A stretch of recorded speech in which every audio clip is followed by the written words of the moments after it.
Mbak Nuan pula antara desain sampai engkau bunyi sampai ni bagi ke ditekan kena lagi, ni bagi ke dikemeran kena lagi.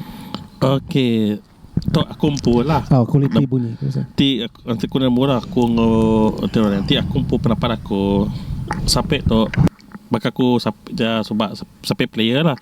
Aku prefer bunyi dari ukiran. Ya, ya. Dapat kita main sampai tok kita akan feel bah. Ya, betul. Yes, ti bakal contoh lah.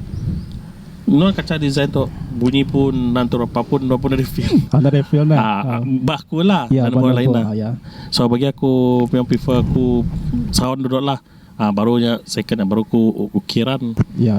Kira dalam nuan ngagak sampai dari nuan lebih penting agak bunyi lah. Yes, ya. Bunyi duduk penting. Ya. Bunyi dah menah lagi baru nuan nambah ke skill dan ngagak ukiran lah. Yes, kena. Ya. Jadi ndak ibu nganti perfect dulu lah baru start ngagak nah. Pihak lerti tu yang bakal selalu nanti ku bunyi na perfect tadi ku jual. Kira sampai reject lah. Sampai reject nah. Dua replika aja. Ya, agak replika aja lah.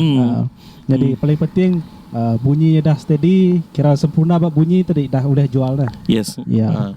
Okey, manahnya. Jadi